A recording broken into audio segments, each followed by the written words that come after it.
It was New Year's Eve, 2019. I was driving home from a late shift at the wildlife rehab center where I worked. My only company for the drive was Bax, my Australian Kelpie, who usually rode in the back seat pretty quietly. The route I took was County Road 314. It cut through miles of dormant almond orchards where most of the farm workers had gone home for winter. The night was unusually still, with no wind or traffic except for my headlights and the dark shapes of trees on either side. About halfway into the trip, Bax started whining. At first, I thought he just wanted attention, but he stood up and started pacing in the back seat. I realized he needed to pee. I found a break in the orchard rows, pulled over, and left the engine running with the headlights on. The air was cold and damp when I stepped out. I opened the back door, and Bax jumped out, sniffing around the edge of the trees.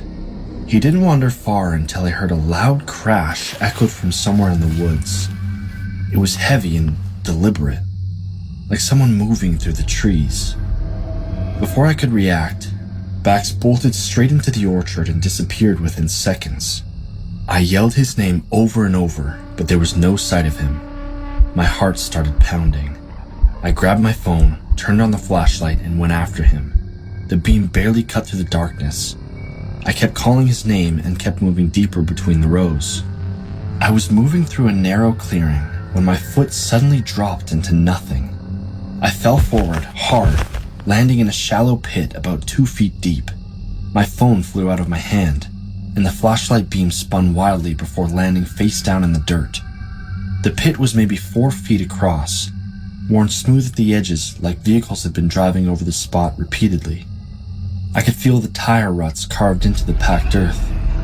That's when I heard the voices, coming from somewhere close by. A blunt, wet thud through the trees, followed by a muffled groan. My blood went cold. I grabbed my phone and killed the flashlight. I scrambled out of the pit and crawled to the nearest tree, pressing myself flat against the trunk. My heart was pounding so hard I could hear it in my ears. Bax appeared beside me with his body low and tail tucked. He was trembling. I'd never seen him like that before. A few rows away, the voices rose. They were business-like laborers at work. I heard shovels scraping dirt and plastic rustling. One of them said something that made my stomach drop. He told the others to bury the body carefully. I needed to leave, needed to get back to my car and drive away as fast as possible. When I reached down to grab Bax, my hand touched the ground and resulted in a snap. Suddenly, those men stopped talking. One of them whistled. Another answered from a different direction. They'd heard me. They know someone's in here watching them. I scooped Bax into my arms and started moving, fast but trying to stay quiet. I was trying not to snap branches anymore or breathe too loud. The footsteps behind me got louder. They were spreading out and moving through the orchard in a line. I broke into a run, dodging between trees and clutching Bax against my chest. When I reached the edge, I could see my car through the branches. The headlights were still glowing, but as I got closer, I spotted movement near the driver's door. A man was leaning against the hood, smoking. He'd been waiting for me. My keys were in my pocket. There was no way to get in without him seeing me. Behind me, the footsteps got closer. I was boxed in. I made a split-second decision. Instead of going for the car, I veered hard left and ran parallel to the road. The man by the car shouted something into the orchard, and the formation shifted. They were herding me. I ran until my lungs screamed and until my legs felt like they'd give out. I spotted a small concrete irrigation hut half buried in the weeds.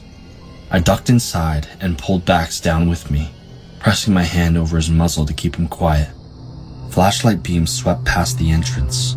Boots crunched on gravel just outside. A radio crackled, and one of them said they'd lost visual. I stayed frozen and didn't move. Minutes stretched on forever, but eventually, it got quiet again.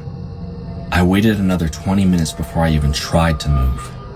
When I finally crept back toward the road, my car was still there, but the driver's side window was smashed, with glass everywhere. They even shattered my headlights. I got in with shaky hands, started the car, and drove without headlights on down the dark road. It was risky, but at least I was away from those men. I drove 5 miles before I stopped to check Bax again. He was shaking in terror. I got home around 1 in the morning. My dad was still up, waiting. He asked why I was so late, and I told him traffic had been bad. He looked at me like he knew I was lying, but he didn't push it. A few days later, I mentioned what happened that night to someone I trusted in the sheriff's department, off the record. They told me that area was a known route for things being done. I was better off not knowing. They said reporting anything publicly would put me and my dad at risk, and advised to forget I was ever on County Road 314 that night. I didn't sleep for weeks after that. How could I, when I knew I came seconds close to disappearing, dead, or worse, because I stopped at the wrong place at the wrong time?